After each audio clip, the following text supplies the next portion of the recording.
Campbell Playhouse. Orson Welles, producer.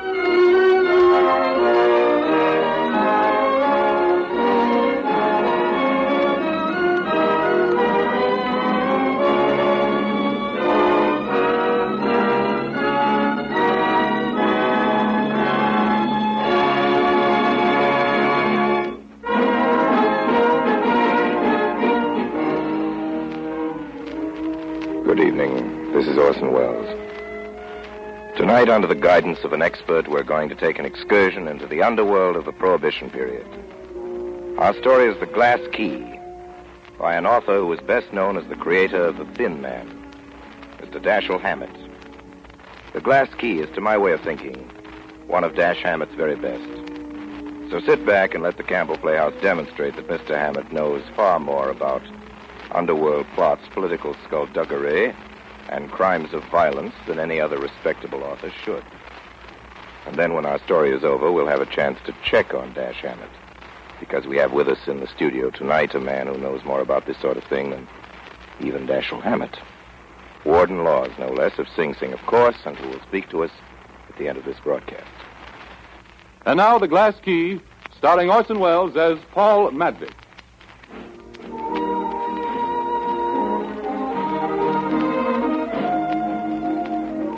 My name's Ned Beaumont, and I guess I'm out of a job for a while. Well, I did the best I could for Paul Madvig, but there it is. A clean sweep for the reform ticket. Funny how things change. 6 weeks ago, you could have got 4-1 on the Madvig machine, putting over the whole ticket. When you come to think about it, there wasn't a thing Paul Madvig could have done differently. Not with the setup he had. I remember the first evening he talked to me about it in his office up over the party headquarters. Office? Well, it wasn't much of an office, just a desk with a lamp on it, and a couple of chairs, and a picture of the governor looking down at you. All right. Now, there you are, Ned. Hello, Paul. Lend me some money. What do you want? Couple of $100? Been shooting dice? Yeah. Here you are. Thanks. It's a long time since you've done any winning, isn't it, Ned? Oh, not so long. Month or 6 weeks. That's a long time to be losing.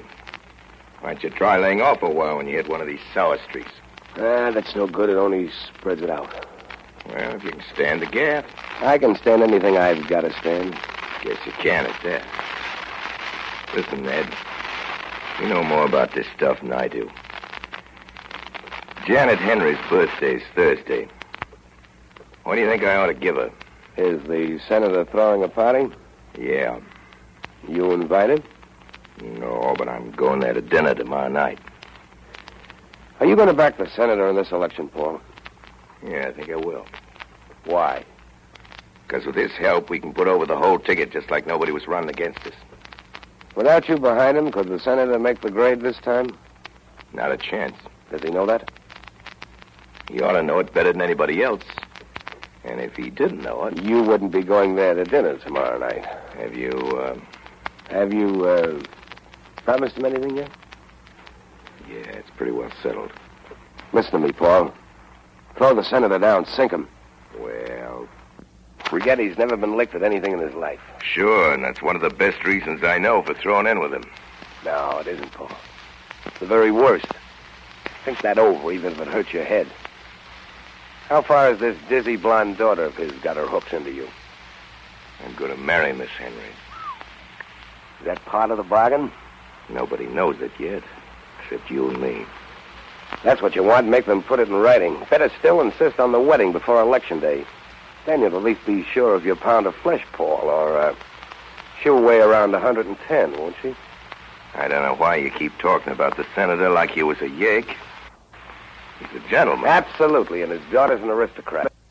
Rules apply. Ah, Ned, don't be... And we oughtn't to forget that her brother, Taylor Henry's an aristocrat, too, which is probably why you made your daughter stop playing around with him. Ah, no, Ned, that's different. And when you're married to Janet Henry, will that entitle her brother to begin playing around with Opal again? Over my dead body it will. I didn't ask for all this. I just asked you what kind of present I ought to give Miss Henry. How far have you got with her? Nowhere. I've been over there half dozen times to talk to Senate. Sometimes I see her and sometimes I don't. But you didn't get a bid to the birthday party? No, not yet. Then the answer's one you won't like. Such as? Don't give her anything. Oh, Well, do whatever you like. You ask me. but why? You're not supposed to give people things unless you're sure they'd like to get them from you. I got you. Guess you're right. I'll be hanged if I'll pass up the chance to give her a present. Well, flowers, then, or something like that might be all right. Flowers? Yeah, Ned, but I wanted... Sure, you wanted to give her a roast or a couple of yards of pearls. You'll get your chance at that later. Start little and grow.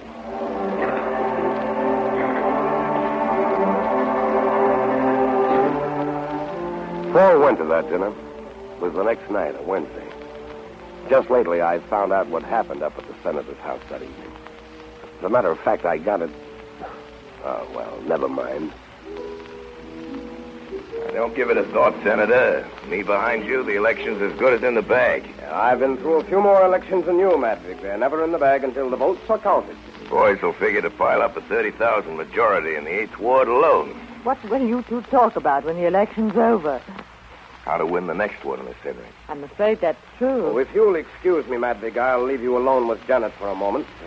Sure, Senator. I want to have a talk with my son before he goes out. I'll be right back. You'll have to excuse my brother for not coming down to dinner. That's all right. Taylor and I had a little misunderstanding some weeks back about my daughter. You're not interested in music, are you, Mr. Madden? I'm interested in anything you do, Miss Henry. I didn't ask that. Music? Oh, yes, I like music. You play it? I can see you're a difficult man to amuse. Mr. Madden, the conversation must be about politics or about me. Is that it? Well, those are the two things I'm interested in. You think they go together very well? Yes. One's a means to the other. Mr. Madden. My friends call me Paul. Very well. Paul, then. Listen, Miss Henry. I know this is a little out of my line. I know I'm a politician from the wrong side of town, and you're Senator Henry's daughter. About all I've ever learned that you don't get up to the 6th grade is how to run things. How to get other people to run things for you. Not quite all. I can learn music and the rest of the things on your side of the town. That's what I'm setting out to do. Janet, you're the end of my road. Everything I want. Everything I want to be. Mr. Madden. Sorry. Thought you wanted me to kiss you. I think you'd better go now. I'll explain to Father.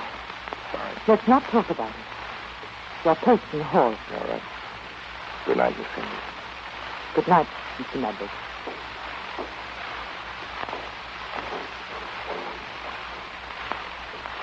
Oh, what's that? Who just went out? Where's Paul? He's gone. I wanted to see him. Taylor told me to come down and apologize for, Janet.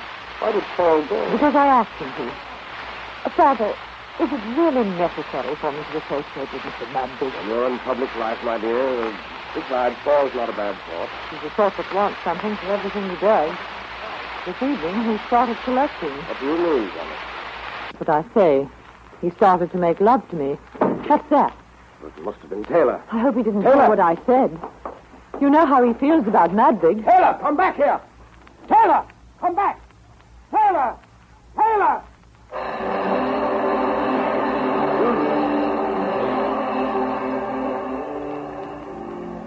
I had an idea Paul would stop by party headquarters that night after the dinner, and I went up to his office and sat at his desk waiting for him. It was after 10 when he came in. Hello, Ned. What are you doing at my desk?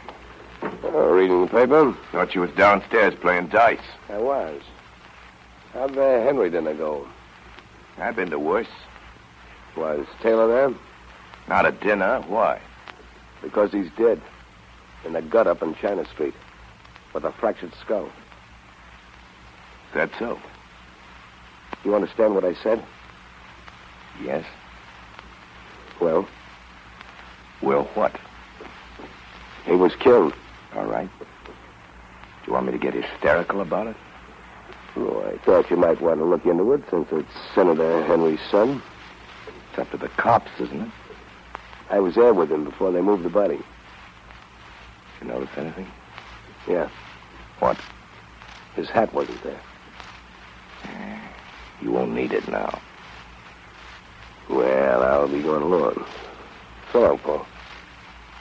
You're a fool, Ned. Yeah. One of us is.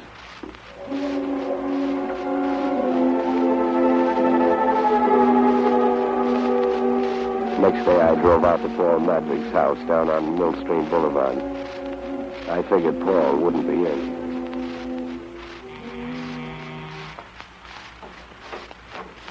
Hey, Mrs. Oh, hello, Mom. So here you are at last, Ned. You're a worthless boy to neglect an old woman like this. Oh, Mom, Madvig, I'm a big boy now, and I got my work to look after. Where's the kid? Opal? Yeah. She's laying down. She's not feeling good. Oh, what's the matter with her? Headache. Guess she's been dancing too much. Father been up to see her? No, Paul hasn't been home since yesterday. Did they find out about the Henry boy? Did the cops ever find out anything? Is it all right if I pop in and say hello to Opal?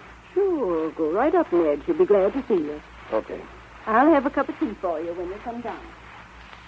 I went up the stairs and across the landing. The blind was down in Opal's room, and I could see the light from her cigarette as she sat in bed. Hello, Ned. Hello, Snip. Yeah, I know, youngster. It's tough. No, really, most of the headache's gone. So, Opal, I'm an outsider now, huh? Oh, what you mean? I mean Taylor Henry.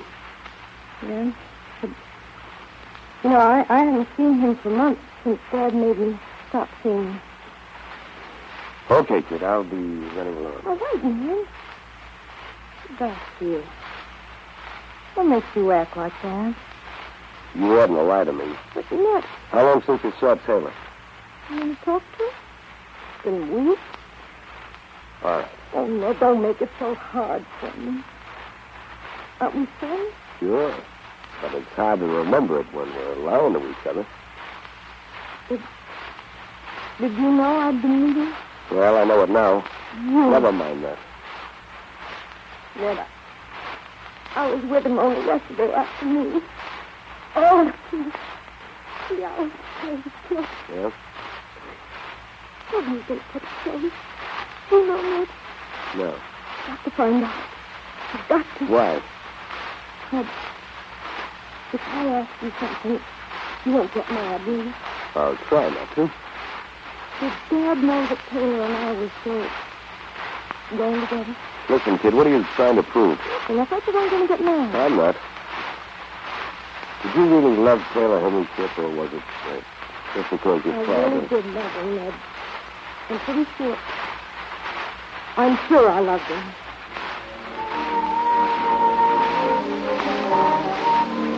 I drove back to town and stopped at the police station and called up Paul Madvig at party headquarters. He wasn't there. Back to town and stopped at the pay station and called up Paul Madvig at party headquarters.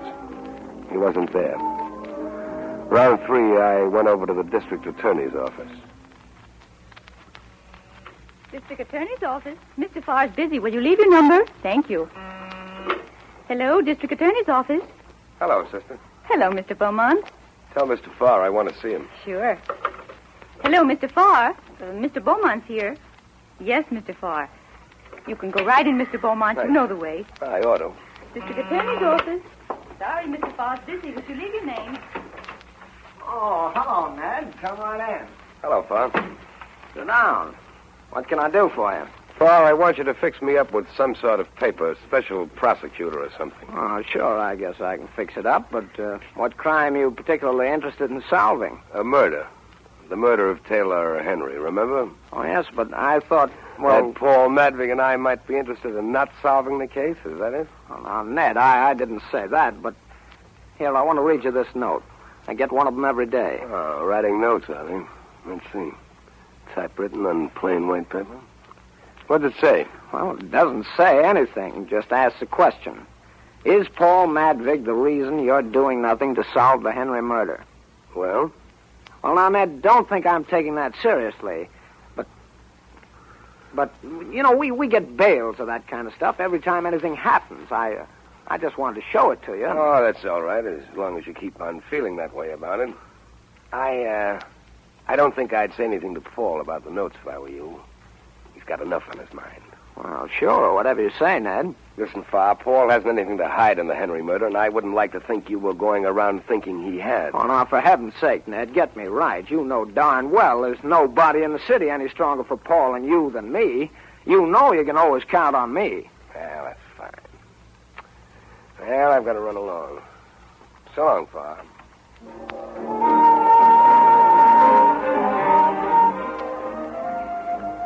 I never did spend much of my time at party headquarters around election. I don't like listening to the same line of talk over and over again. It was Tuesday before I saw Paul Madvig again. Hello, Ned.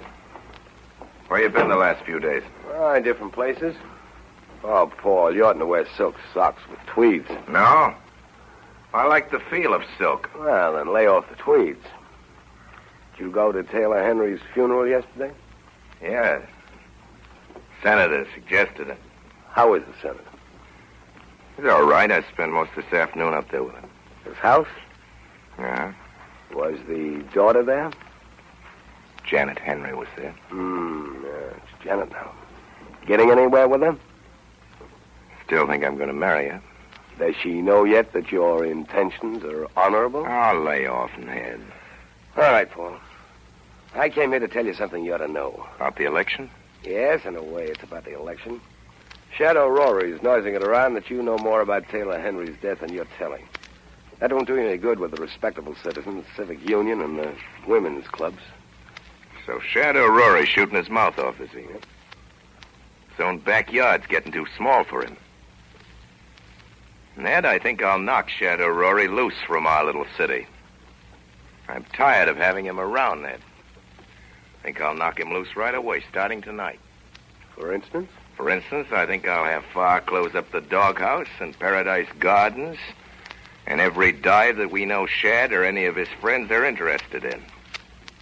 I think I'll have Farr smack him over in one long row, one after the other, this very same night. Maybe that'll keep Mr. Shadow Rory quiet. Maybe. But this wholesale stuff is too much like using a cyclone shot to blow off a safe door when you can get it off without any fuss by using a cumbalot. I don't know a thing about opening safes, Ned, but I do know fighting. My kind, going in with both hands working. Never could learn to box. Only times I ever tried, I got licked. We'll give Mr. Shadow Rory the cyclone shot, beginning tonight.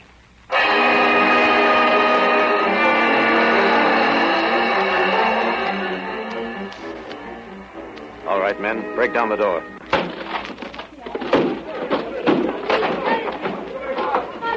All right, boys, start working. Okay, that's all for here, boys. Paradise Gardens next.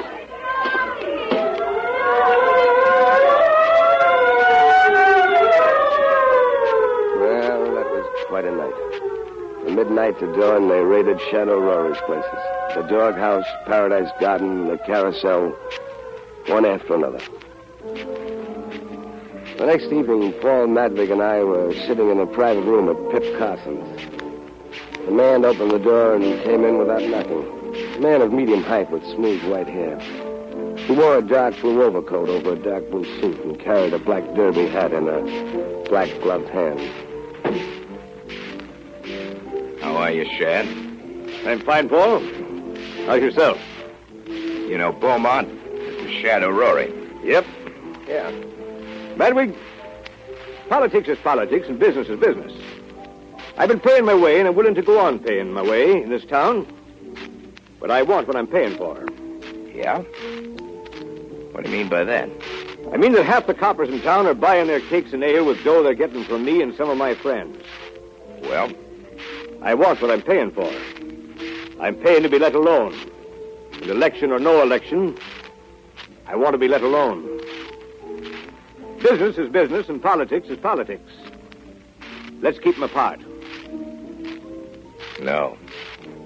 It's going to mean killing. If you make it mean killing. It'll have to mean killing.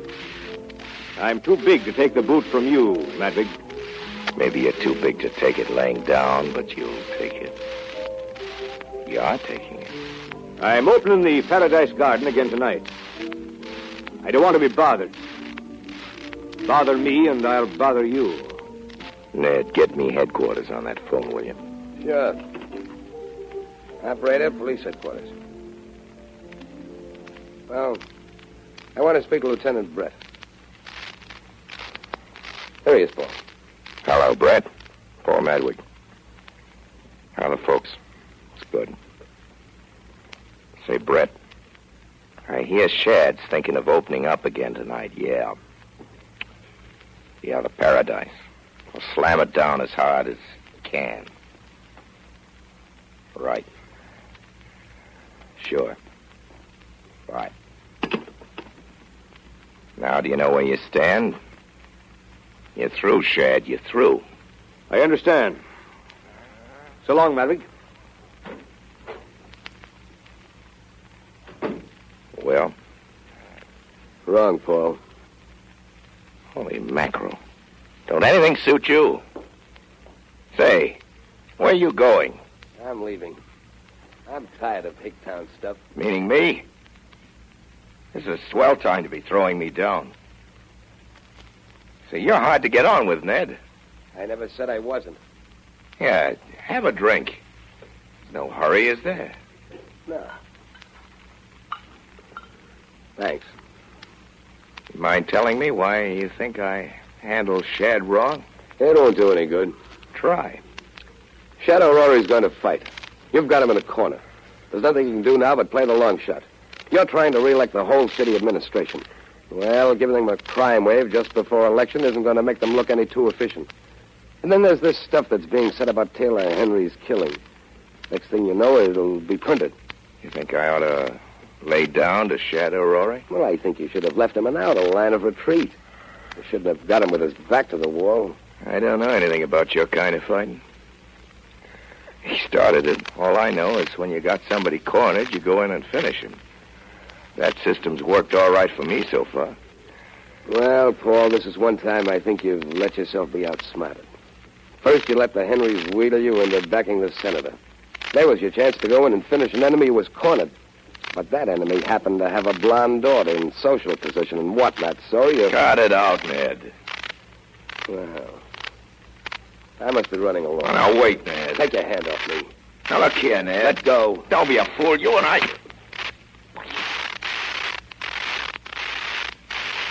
I said to let go. I meant it. Crazy nut.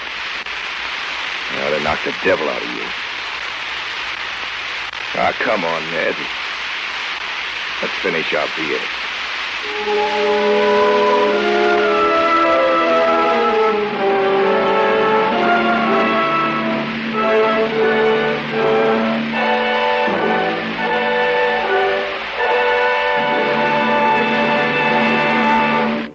You are listening to the Campbell Playhouse presentation of The Glass, starring Orson Welles. This is the Columbia Broadcasting System. Now we resume our Campbell Playhouse presentation of The Glass Key, starring Orson Welles as Paul Madvig.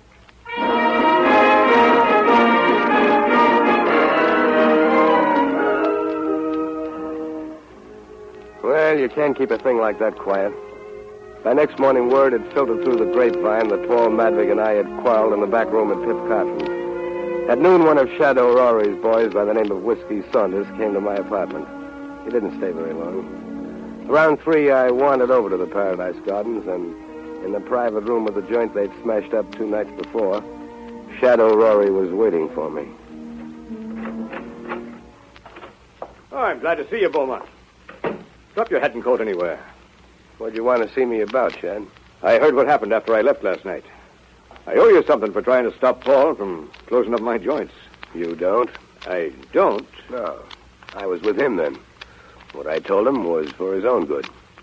I thought he was making a bad play. He'll know it before he's through. Is it so that you and Paul have broken for good and all? I thought you knew it. I thought that's why you sent for me. I heard it, but that's not always the same thing. What were you thinking you might do now? There's a one-way ticket for New York in my pocket, and my clothes are packed. How long you been here? 15 months.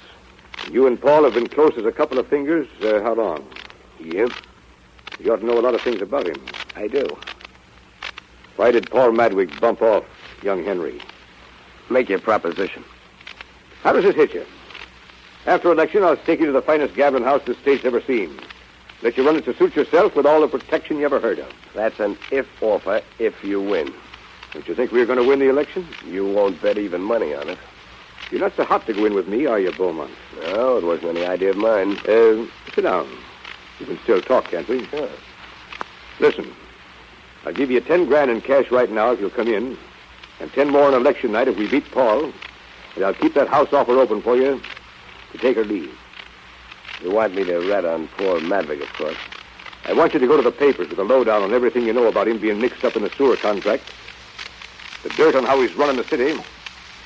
I want you to tell the papers how he killed Taylor and why. Well, there's nothing in the sewer business now. He let his profits go to keep from raising his stink. All right. But there is something in the Taylor-Henry business. Yeah, we might have him there. It'll be worth it for both of us. I'll have a reporter put the stuff in shape. You just give him the dope and let him write it. You can start off with the Taylor-Henry thing. Maybe.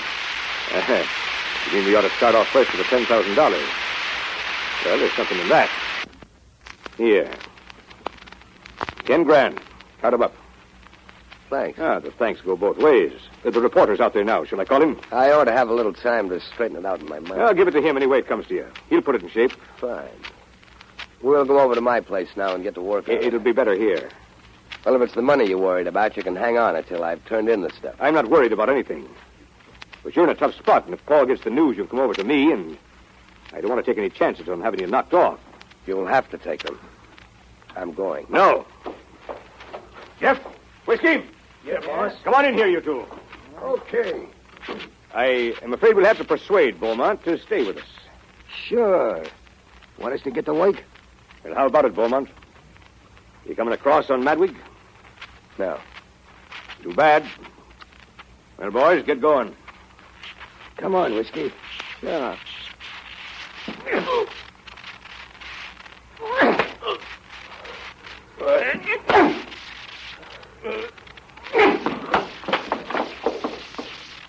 All right, boys. You stay now. Go back and finish your game.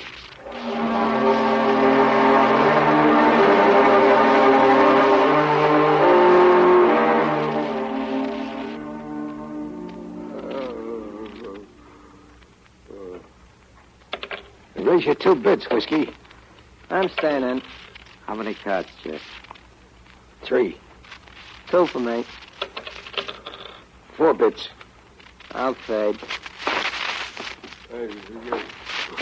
Just a second, gents. Now, Beaumont, I told you to stay away from that door, didn't I? Hey, careful, Jeff. You'll croak him. You can't croak, Beaumont. He's a tough baby. I've never seen a guy that liked being hit so much, or that I liked hitting so much. Oh, well. I'll call you, Rusty. Pair of kings. My pot, 3 deuces. Yeah, deal, Rusty. Oh, hi, Shad. How's Beaumont? Jeff's been slapping him down for the fun of it. I don't want him killed, Jeff. Not yet. Beaumont. Yeah? He's pretty far gone, boss. This is Shadow Rory, Beaumont. Can you hear what I say? Yeah. Good. Now listen what I tell you, Beaumont. You're going to give me the dope on Paul Madwig. No. Maybe you think you won't tell Beaumont, but you will. I'll have you worked on till you do. You understand me? I won't. Okay, Jeff. Get to work on him some more. I'll try the same thing again. Here, you.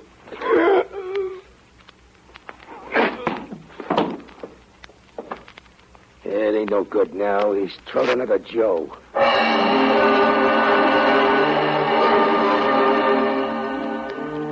don't remember much what happened after that. It was getting dark, and I found I was alone in the room. And I remember something about tearing a mattress apart with my nails and teeth and setting fire to it with my cigar lighter. The next thing I knew, I was at the emergency hospital. Paul was standing at the foot of my bed. Gosh.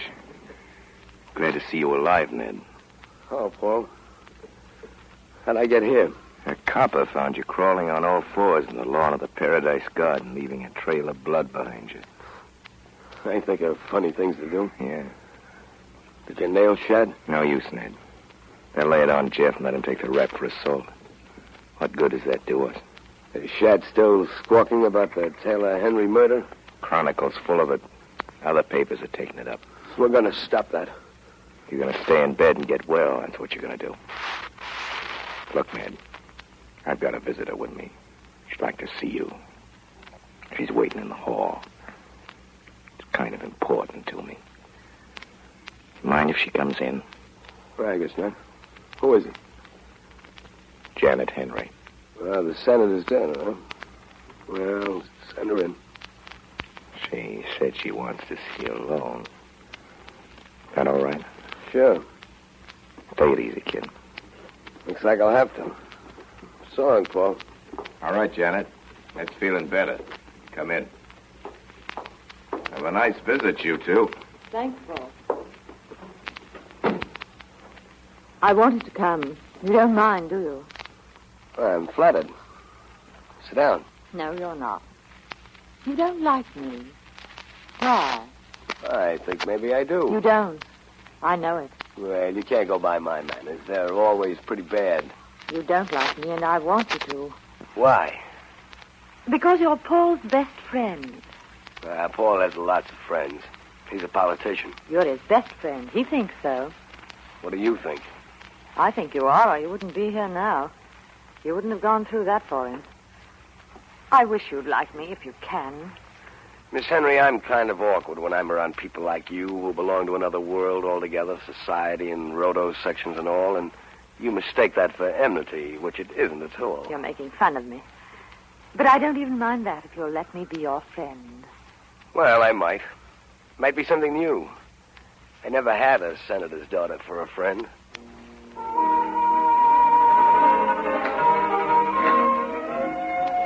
Next day, I had another visitor.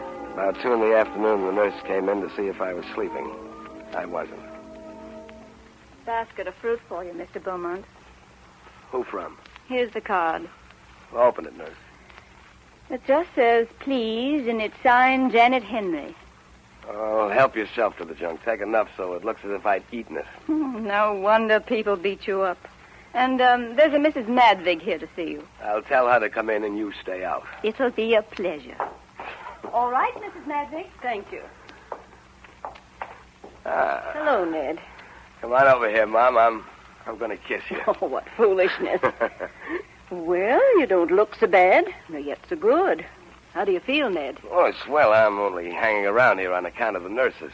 That wouldn't surprise me much, neither. Oh, Mom. Look here, Ned.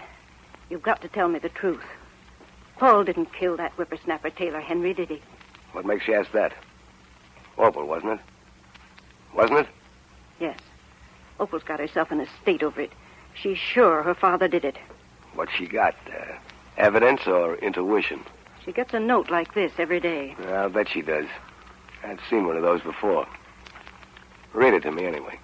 Are you really too stupid to know your father murdered your sweetheart? That's what it says. Well, everybody in town's had at least one of these notes. Ned, it isn't true, is it? Nope. I didn't think so. He's always been a good boy, but the Lord only knows what goes on in this politics. You're a humdinger, Mom. Would you tell me if he had killed him? Nope. Then how do I know he didn't? Because if he had, I'd still say no. But then if you asked me if I'd tell you the truth if he had, I'd say yes. No, he didn't do it, Mom.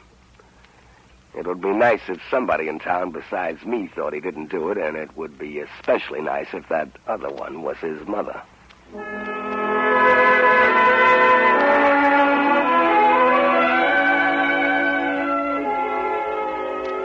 While I was on my back in that hospital, I did some thinking. I didn't like the way things were going for Paul. Decided I'd better get out and do some looking around. The doctor said no. I said yes. District Attorney's office. Yes, I'll connect you. Hello, sister. Hello, Mr. Beaumont. How are you feeling? Fine. Tell Farr I'm here. Mr. Beaumont to see you, Mr. Farr. All right. I'm sorry, Mr. Beaumont. Mr. Farr has an important conference. If you don't mind, I'll see for myself. Mr. Beaumont, please. You're not supposed to go. How are you, Farr? Do I have to smash my way in to see you these days? Oh, Ned, was it you? I thought the girl said Mr. Barman. Come right in. Oh, no harm done. I got in.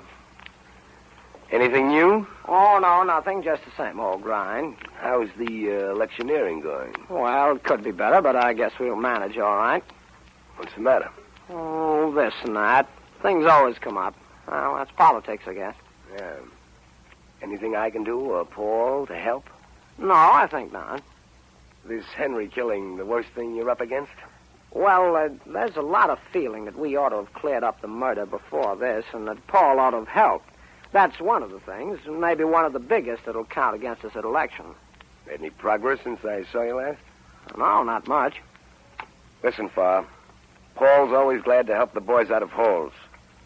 Do you think it would help if he'd let himself be arrested and tried for the Henry murder?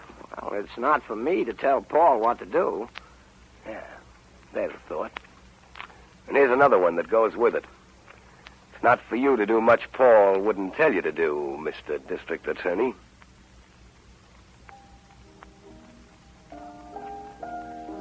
Ned, how did you happen to come to the house with Paul tonight? You didn't come to see me. Well, I came because Paul asked me to. I don't go to senators' houses usually. What's that you're playing, Miss Henry? Like it? Yeah.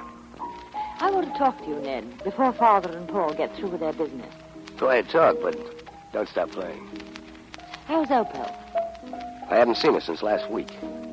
Why? Isn't she in bed with a nervous breakdown? Oh, that. Didn't Paul tell you? Yes, he told me his daughter was in bed with a nervous breakdown. He told me that. I suppose that means she's locked up in the house. That's right. She got the foolish idea that her father had killed your brother. But why did she think that? Who doesn't? That's what I wanted to ask you, Mr. Beaumont. Do people think that? Didn't you get any of the anonymous letters that have been going around? Yes, today. I wanted to show Oh, it to don't you. bother. They all seem to be pretty much alike, and I've seen plenty of them. Is Paul actually in danger? If he loses the election, loses his hold on the city and state government, they'll electrocute him. But he's safe if he wins? Sure. Will he win? I think so. And then he'll not be in danger? No, he'll not be in danger. Too bad, isn't it? Go on, play. You may not want this to be overheard. You can put up with Paul for the sake of the political backing your father needs, but that has its limits. Last week you decided Paul had killed your brother and was going to escape punishment, so you decided to do something about it, Miss Henry. That's splendid. Paul's daughter and his sweetheart both trying to steer him to the electric chair. He certainly has a lot of luck with women. Keep playing, I tell you, or I'll shout it. You sent those anonymous letters around.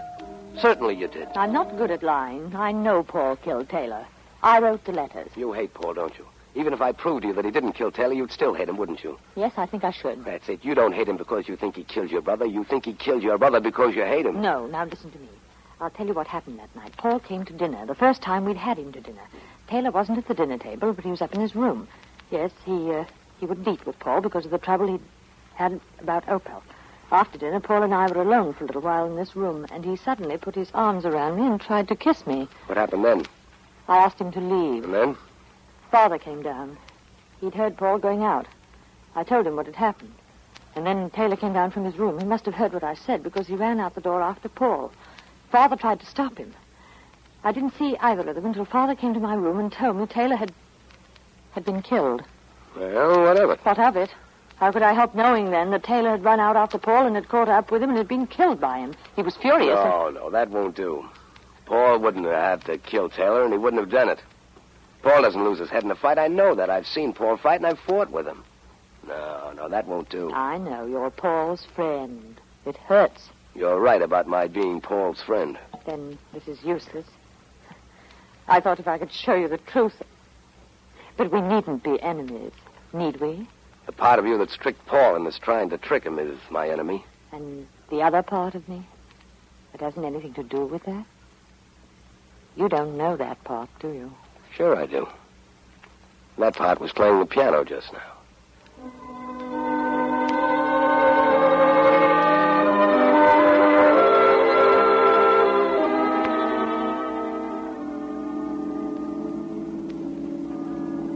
Drop you off at the club, Ned? No, thanks, Paul. I think I'll go home. You don't know how good I feel that you and Janet hit it off this evening. I can get along with anybody if I have to. How's the election going, Paul? Is everything going along to suit you? We're not as well off as we were 2 weeks ago. You know that. That's right. And if Taylor Henry's killing isn't cleared up pronto, you won't have to worry about the campaign. You'll be sunk whoever wins. Just what do you mean by that, Ned? Everybody in town thinks you killed him. Yeah? Don't let that worry you. I've had things said about me before. Is there anything you haven't been through, Madrick? Ever been given the electric cure? I don't think I ever will. You're not very far from it right now, Paul. Ned. I'm not taking up your time with my nonsense. I'm listening to you. Never lost anything listening to you. Thank you, sir. Why do you suppose Farr's wiggling out from under and the rest of the boys? They figure you're licked. Everybody knows the police haven't tried to find Taylor's murder, and everybody thinks it's because you killed him. Farr figures that's enough to lick you at the polls this time. We've been talking a lot about what other people figure, Ned. Let's talk about what you figure. Figure I'm licked?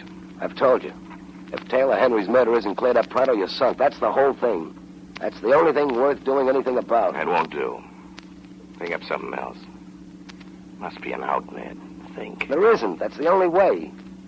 You're going to take it whether you like it or not, or I'm going to take it for you. Ah, no, lay off. Well, that's one thing I won't do for you, Paul. I killed him, Ned.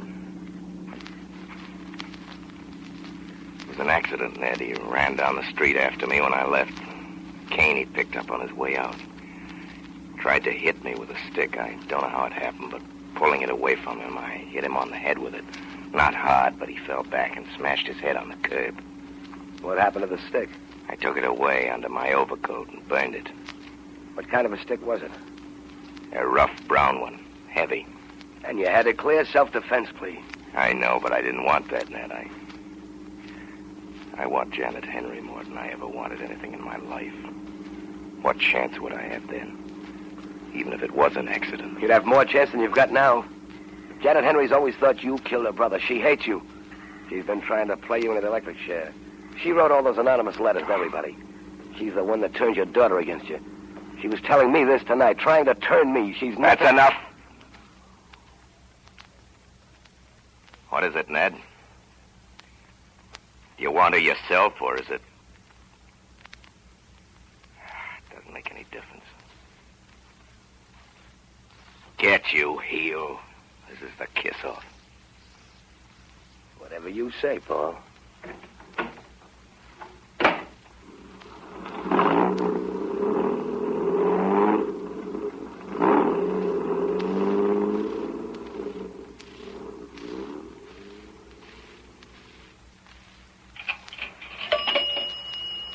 Norman, 5823. Hello, I want to speak to Miss... Janet. This is Ned. You mind if I come back? I've got some news, yes. Say, do you want the lowdown on what happened to your brother? Well, look among Taylor's walking sticks. That's right. See if any of them, his or your father's, are missing.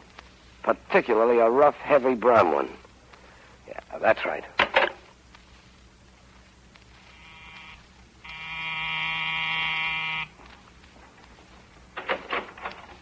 Come in, Mr. Beaumont. What's happened? Tell me. What'd you find out about the walking stick? It's upstairs in Father's closet, the heavy one you described. In fact, none of them are missing. Neither Taylor's nor Father's. But what about it? Ned, don't be so mysterious. Look here, Janet. Are you sure you want to go through with this thing? I want to go through with it more than I ever wanted to do anything in my life. They're practically the same words Paul used, telling me how much he wanted you. Did you tell him about me? Yep. Called me a liar and kicked me out of his car. Paul and I are washed up. I'm glad. I won't pretend I'm not. Did Paul say anything else? Yes. Well, He said that he killed your brother. Ned, I knew it. Then you'll go to the district attorney. You certainly want to be in at the kill, don't you? He was in at my brother's. Well, I hope you like it when you get it. Now, go ahead. Call your father. Father? Oh, Father, would you come in, please? Right away. Janet, just one more thing. You're sure about that cane? Of course I'm sure. I saw it just 10 minutes ago. Good. That's all I need to know. Well, Janet, what is it? Oh, hello, Mr. Beaumont. Hello, You back sir. again? Father, I'm afraid we have some unpleasant news for you. Mr. Beaumont has just told me who killed Taylor. It was Paul Madvig. Madvig? Mr. Beaumont, what have you got to support that statement? What evidence? For one thing, his own confession. Madvig admitted that he killed my son? Yes. This is incredible. An associate of mine killed my son? I can't believe it. Father, what are you going to do? Well, there's only one thing we can do. Tell Farr to arrest Paul Madvig. Operator, get the district attorney's office. Senator, I wouldn't do that if I were you. What do you mean, Beaumont? I'd hang up that receiver. I wouldn't talk to Farr yet. You're not quite ready. You think that you can tell me what you did and expect me to do nothing when my son... Hang up that receiver, Senator. Senator, I have a special authority from the district attorney. I've got it here in this pocket. If there's any arrest in this case, I'd like to do it myself. Then why didn't you arrest Madvig on the spot? Because he didn't kill your son. Ned. Well, you just said... That Paul confessed, yes, but I didn't say I believed him. His story didn't hold together. Sit down, Senator, and you, Janet. I've got plenty to say to both of you. You'd better be quick about it, Beaumont, before I pick up the phone. It won't work, Senator, because Paul's going to stop covering you up the minute he gets arrested. Now, what happened, Miss Henry, is something like this. When your brother heard about Paul that night, he ran after him, taking the stick with him and wearing a hat. Though that's not important. You wanted to be reelected, Senator. You couldn't let your son get in a fight with a man you were counting on to put you over. So you had to stop your son at all costs, didn't you? This is nonsense. I will not have my... Sure, it's nonsense, and your bringing the stick that killed him back home is nonsense, and wearing his hat because you'd run out bareheaded after him is nonsense, too. But it's nonsense that'll nail you to the cross, Senator Henry. Let's have it quickly, Beaumont. What is it you're trying to say? I can say it in 4 words, Senator. You killed your son.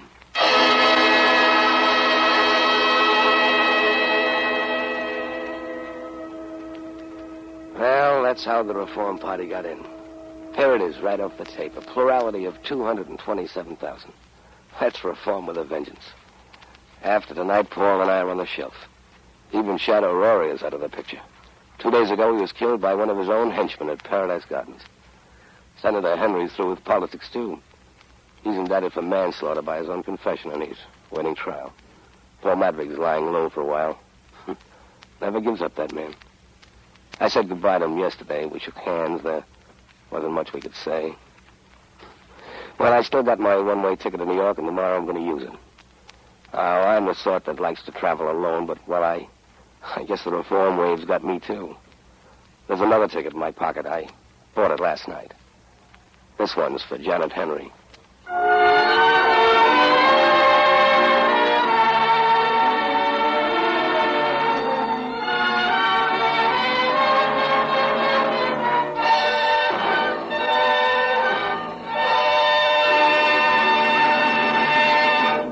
This concludes the Campbell Playhouse presentation of The Glass Key by Dashiell Hammett.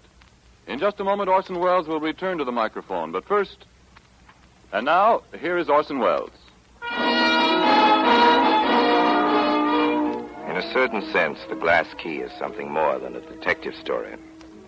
Someday, perhaps, historians will consult it as a social document, as an accurate, if depressing picture of almost any American city of the not-so-distant past. Dash Hammett, one of the period's greatest chroniclers, comes honestly by his knowledge of the dark ways of the underworld. Before he ever published a single story, long before he went to Hollywood to create this cinematic detective, he was himself a private investigator, a dick in the vernacular. I'm sure he wouldn't object to my telling you the story of his biggest case. The biggest case in the sense that he was hired to look for one of the biggest things you could imagine. It was a Ferris wheel. As a friend of Mr. Hammett, I should like to be able to report that he laid hands on the Ferris wheel and returned it to the owner, but he didn't. Nobody to this day knows what happened to the Ferris wheel. Perhaps it escaped to South America disguised as a roller coaster, a merry-go-round.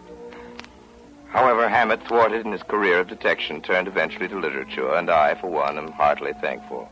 There are lots of detectives, but there's only one Dashiell Hammett.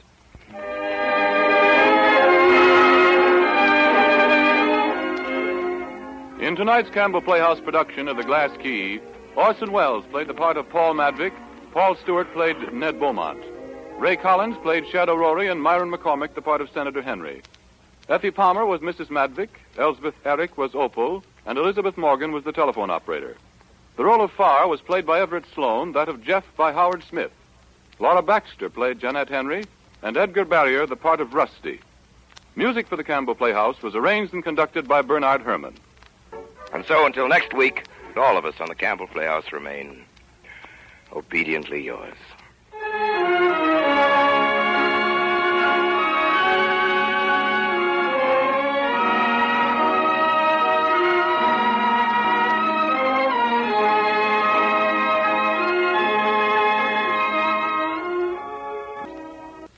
This is Ernest Chappell saying thank you and good night.